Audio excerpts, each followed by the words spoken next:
Hey y'all, what is going on today? It is Sunday, August 31st. We have a two-pack slate of games today. We have the Golden State Valkyries versus the Indiana Fever, and we've got the Washington Mystics versus the Los Angeles Sparks. I'm going to be breaking down both games today. Uh, as always, before I jump in, just please, if you like what you are listening to today, if you like the content that I put out, if you like the props I'm giving you, if you're winning any money, following me along. Please make sure to try to, obviously like and follow us on X. Follow the Parlay Olay Bets X account as well. We're also on Instagram. And then if you really, really like us, check out the Discord, wap.com/parlay-olay-bets. What is up, Chris? Thank you for hopping in, man. I appreciate you, as always, jumping into the stream. So, yeah, that's what I want to talk to you all about today. It'll be a pretty quick one, probably 10 to 12 minutes. The one thing, I'll try to be going live almost every day the next 2 weeks, especially with the end of season coming up. Props in the NBA at this time are just phenomenal, right? Because you have a lot of people sitting out. You have a lot of opportunities for younger players to get a lot of good minutes.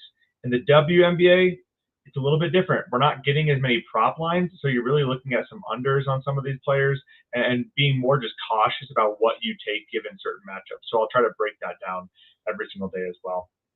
But starting off today, we have a great game because we have the Valkyries versus the Indiana Fever. This is a really big game for playoffs. It is very, very indicative of the seeding. And the Valks currently are on a second leg of a back-to-back. They won easily last night versus the Washington Mystics, and they were able to rest a few players, namely Veronica Burton.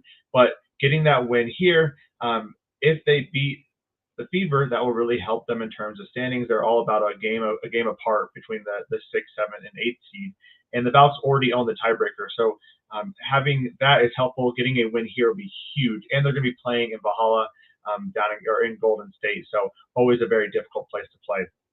I was hoping personally as a Fever fan that they had a very tough game against the Mystics, but as I called in my prop thread yesterday, I thought it could be a blowout, especially if Golden State could hit their shots, and they certainly could. So we got a playoff atmosphere here. This is the kind of game we're looking for to bet on because you have two teams who are going to be playing high starter minutes to try to win this game and try to get higher up in the standings as much as they can. So from a defensive perspective, the Valkyries, as I've mentioned multiple times this year, they have a very defined defensive strategy and one that you can attack if you know how to attack it. So they collapse on bigs, they collapse on anyone in the paint, and they generally collapse with the second or third POA defenders. So what that means is you look at a team like Indiana. Who are their best players? It's going to be Aaliyah Boston, and it's going to be Kelsey Mitchell. So Aaliyah Boston, especially because she likes to operate in the paint, when at least from a scoring perspective, is going to be double teamed hard whenever she touches the ball in the paint. Kelsey Mitchell is going to get a lot of attention as well. They're probably going to send several traps to her, and they're also not going to allow that defender that is going to be providing those double teams on Aaliyah Boston to come from Kelsey Mitchell's defender. Generally speaking, we've seen Veronica Burton take on the best offensive wing or guard on the opposing team. I imagine we see that today as well. But what this means is that when they collapse on that big or collapse on whoever is in the paint, they generally collapse with one of the guards on the second or third scoring option. In this case, it's Odyssey Sims or Lexi Hull. That leaves three-point attempts open. The Valkyries are allowing the most three-point attempts in the league, and it's not to the Kelsey Mitchells, although, as we've seen, Kelsey Mitchell has found a way to score against some of the toughest opponents, but it's Odyssey Sims, it's Lexi Hull. So I'm looking for, I know we got Odyssey Sims lines, but I'm really looking for Lexi Hull here. I think this could be a good opportunity, especially if we get a solid 3 threes or 4 threes line. I think she could hit pretty well. Excuse me here. Kelsey Mitchell has struggled in this matchup. Again, they put a lot of pressure on their best players. They really do focus on a very strong defensive attack and a defensive approach. So Kelsey Mitchell could always go over, but I'm just going to stay away from Kelsey Mitchell props on today's game. I already put this in the Discord, but I really like Aaliyah Boston assist, and this could come back to bite me. The data doesn't entirely back this up, but I'll explain why and why I'm in on it. Over the last couple of games, Aaliyah Boston has become the hub of this offense. So we've seen Odyssey Sims and Kelsey Mitchell's PAs drop, but this team is still passing and moving the ball very well. Aaliyah Boston has averaged 10.5 PAs over the same time span. So Since the Sun game, where Odyssey had 13 PAs and Kelsey had 12, they both have not cracked really double digits since. Kelsey's averaging 7.5. Odyssey's averaging around that 7 to 8 mark, I believe, at this point. And Aaliyah Boston has become that hub. When you look at how the Valks attack people in the paint, what we've seen other teams do is they get the ball to the big, back out. So Asia was getting the ball at the nail. Aaliyah Boston will likely try to get the ball at the nail as well, and then distribute from there or shoot the mid-range jumper. Although Aaliyah Boston is not a horrible shooter, that is not really her bread and butter. She likes to post up. So I think what we could see is Aaliyah Boston being that hub at the top of the key, the nail, or we could see her getting the ball down low, instantly getting a double team and kicking it out to a Lexi Hull or an Odyssey Sims. She has had strong PA games in the past against the Valks. And I say no data, I say just from a ladder perspective, but I do like her overall ladder here. She had 9 PAs and 7 PAs in her 2 previous games versus the Valks, and that was actually with Caitlin Clark. So I do like Aaliyah Boston here. Her assist, I'm high on that. If I'm wrong, I'm wrong. I'll eat that one. That's fine. But I feel like this could be an Aaliyah Boston assist game. She has just been really operating this offense. There was a play in the Sparks game late in the game where she was literally directing half the team on where to go. That's what you want to see in someone, especially one of your key leaders on your team. On the Valk side, Veronica Burton has hurt me so much this year at this point. Yesterday, I had her RAs, and then I also decided to take her assists. Once I saw Tiffany Hayes was out of the lineup, I was like, you know what? This is going to be a huge assist opportunity for Veronica Burton. And I was right. I was very right. I just wasn't expecting the Mystics to be down nearly 30 going into the half. And so Veronica Burton played 2 minutes of the second half and then sat on the bench the rest of the game. My guess is to rest for this game. She had 14 PAs in 20 minutes of action. She had 5 rebounds, 5 assists. If you look at anyone across the Valk spectrum, they had conversion rates of 70, 80, 90% on their PAs. Veronica had a conversion rate of 35%. So I expect some positive regression here. The Fever are allowing some of the highest three-point shooting percentages over the last 10 games to opposing teams, and that's where Burton gets a lot of her PAs at, is at the three-point line. 60% of those are coming at that three-point line. So the Fever are also horrible at rebounding the basketball when it comes to opposing guards, and Burton has had a good game against the Fever twice this year, 5 boards, 8 boards in her 2 previous games. So I like Burton's RA. It was priced a little bit higher today, but I like her RA. I like potentially her triple-double. This is a matchup where the Valks have to win, the Fever have to win. If this is a close game, you better believe Burton's not coming out of that game. She's playing 30 to 35 minutes in this game. Tiffany Hayes was ruled out yesterday with an illness and a knee injury, but I find it hard to believe that either her or Monique Billings won't play in this game. We won't find out till later today because they don't need to release injury reports till later because they played yesterday. But I would be shocked if both of them are out in this game.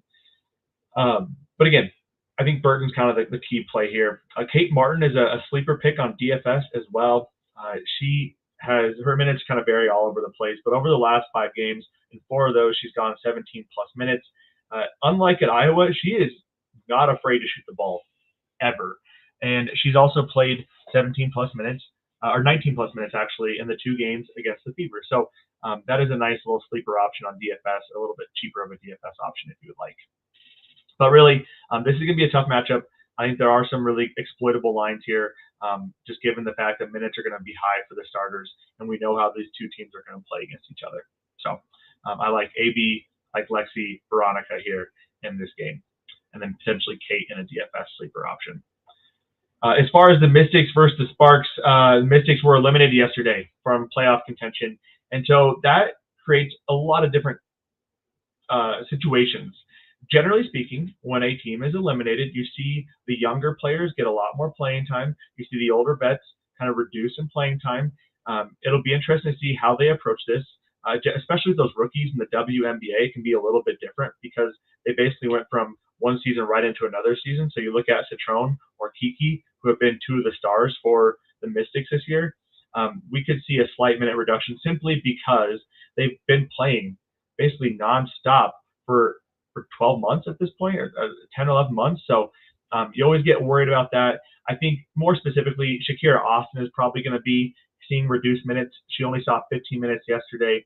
This is a good matchup for her, but I think for now I'm staying away on those Shakira Austin props. Shout out to Sugg Sutton, hit a max ladder yesterday, 10 and 15 points for Sugg. Had a good feeling on that one because of the way the Valks play defense, that Sugg was not going to be the target here. I don't think she has a decent matchup here, but I don't think this is her scoring time. I really think this is going to be the Citrone game. They don't really have anyone who can guard her. Citrone has a lot of tricks in her bag. I also like her assist here as well. I think when you look at what the team does over the next 4 or 5 games, it's how do you set yourself up for next year? And I think having the ball run through Citrone, like I've mentioned so many times, is a cool opportunity here. Her PAs are not that far off of what we've seen from Sugg either. So something I'm looking at here.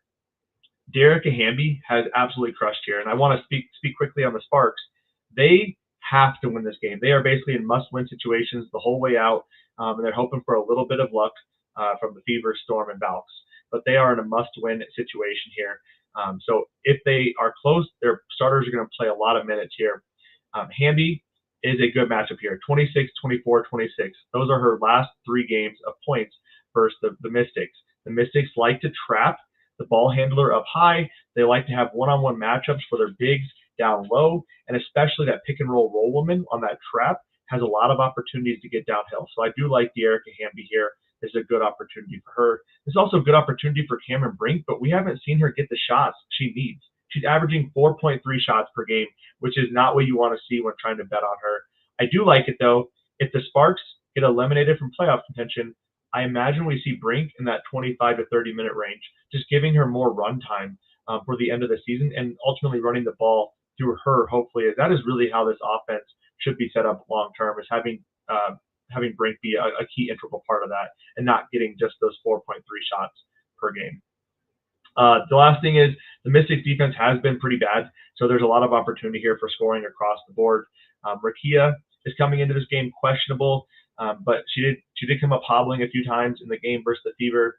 But threes is another good option here. She has 2 threes, a little bit juiced, but she's averaging 8 and 7. Or sorry, she had 8 and 7 attempts versus the Mystics the last 2 games, and she's averaging, I believe, 8 or 9 attempts over the last couple weeks, which has been phenomenal. And then watching that game back, what I noticed on tape was that the Mystics were basically collapsing on Kelsey Plum or Hamby whenever they got the ball, and it was allowing some open looks for Rakia.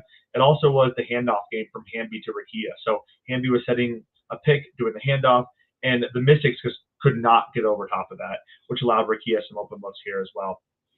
The last thing I want to call out, again, a little bit shorter of a stream, but we only have 2 games today.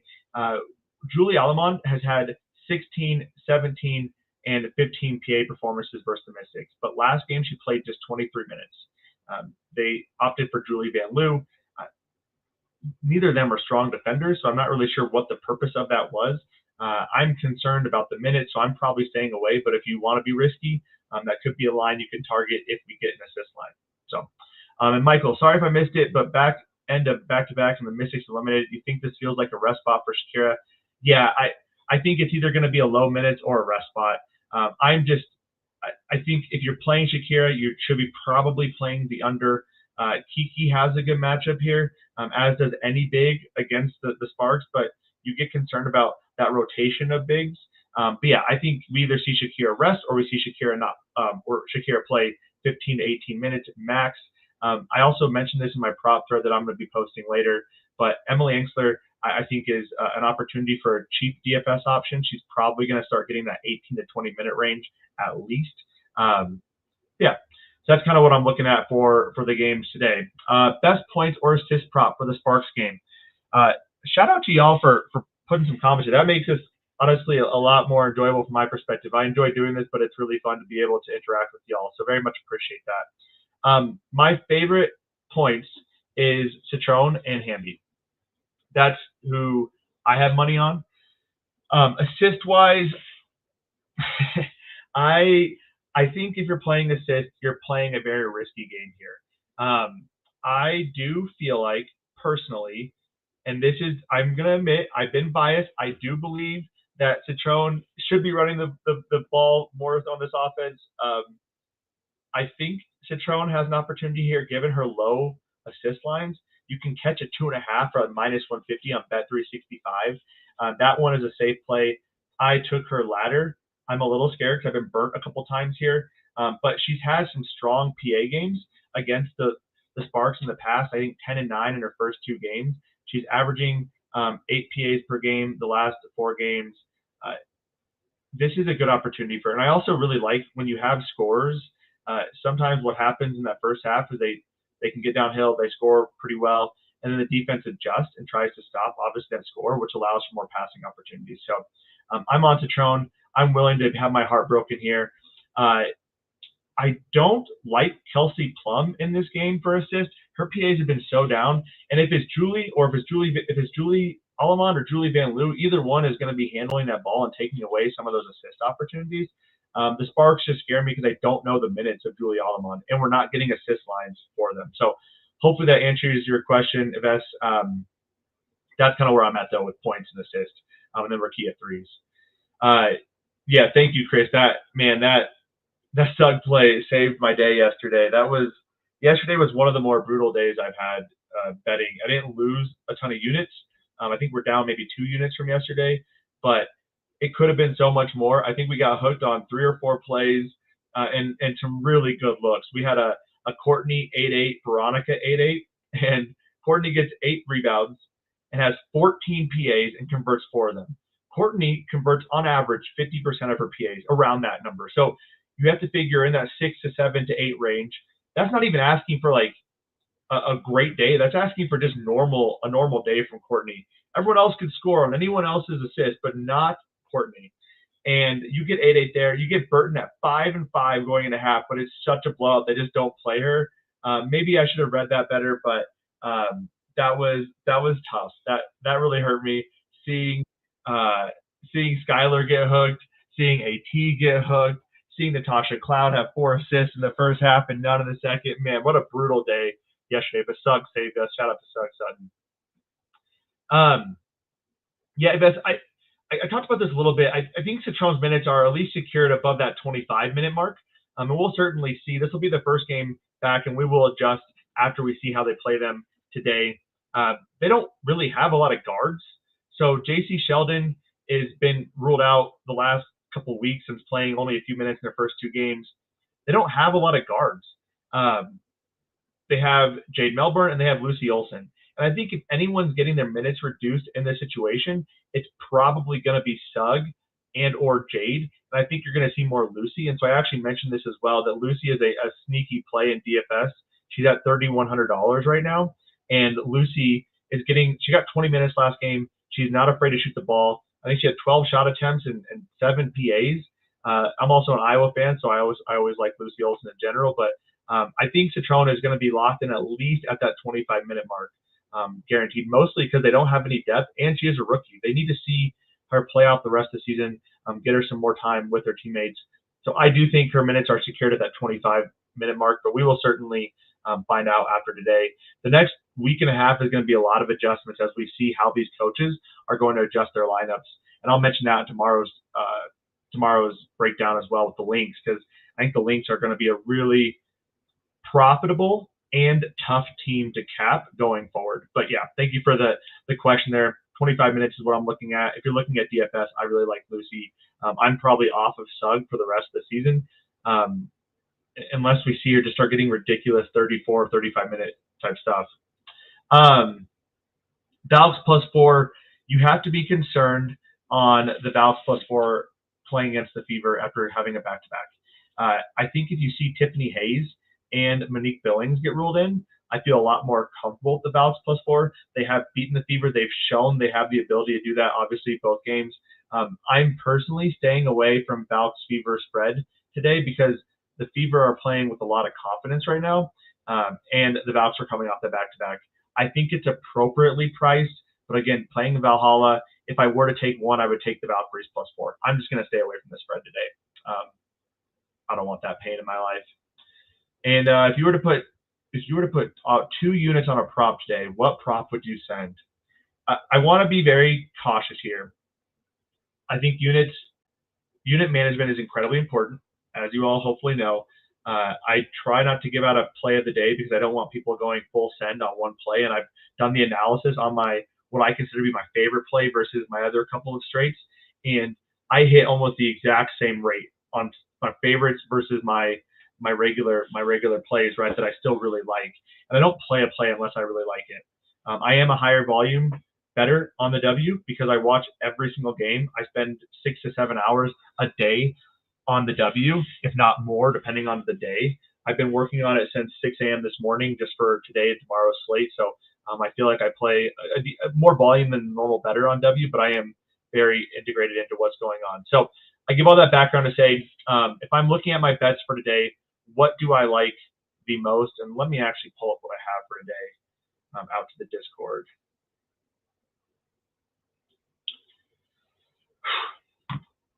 I would say 2-unit play. I like Aaliyah Boston 4+ assists. That would be my big play for the day if I had to pick one. Please don't blow all your units on that. Please try to use unit management, but I would say Aaliyah Boston is probably going to be my favorite play of the day. She's also one of the riskier ones, but the way the lineups are working, the way I imagine the game flow will go, I think she'll get to that 4 today, if not climb that ladder. So, this was awesome. The more comments you put, I love interacting with y'all. So if you have any other things you want to ask, go for it. Otherwise, I'm going to give it a few seconds, and I'll probably end the stream for today. I'll be back for tomorrow's stream as well. As a whole, one of the things we're going to be doing as a Discord is going to be having regular, consistent streaming schedules. So we have some fantastic cappers that do a wide spectrum of sports, anything you pretty much need. So we got NFL, college football, college basketball, MLB, soccer, WNBA, all of it, right? And so we're going to try to have almost a stream every single day, posting to the Parlay Olay Bets X account. We'll be doing that though daily. So that is a good question, Nigel. We are working on having a more consistent schedule. Right now, it's basically just been whenever I can do it, which is kind of in the middle of a work day. It's the middle of, I try not to do during a work day, but like at night, in the morning, whether it's my kiddo's sleeping schedule, like am I doing it? So I try to, it's been a little bit all over the place, but we are going to have a more consistent streaming time going forward. And let us know in the comments if there's certain times you do like better. But we will try to have a more consistent schedule, and I'll post that on my X account and on the Parlay Olay Bets X account as well once we get that figured out. Frankie, I don't like the points. I wouldn't take the under. Aaliyah Boston can match up with anyone in the league. I am a little bit biased. I think Aaliyah Boston could score 15 on anyone. She's very talented. But the way the Balcs are going to defend her is collapsing on her repeatedly and not giving her good looks and putting a lot of pressure on her, which is why I like those assists. If she can hit that mid-range and they're giving the ball to her at the top of the key, she can hit that 14. She's going to be a focal point of the offense. I really liked how I saw Steph White run the offense through her in the Sparks game. We even saw Kelsey Mitchell screening bigs to get the ball to Aaliyah Boston. And that to me speaks volumes about Kelsey Mitchell and also speaks volumes about how Steph White is operating this team. But I do not like AB points in this game. They're going to put a ton of pressure on her when she gets the ball in the paint. So, all right, y'all. That is all I've got for you. I hope you enjoyed it. If you like this, obviously, please like the X account. Please follow us on Parlay Olay Bets. And if you really like the content, check us out in the Discord as well. WAP.com/parlay-olay-bets. So have a good weekend, y'all. I will be back tomorrow. Enjoy your Sunday and talk to y'all later.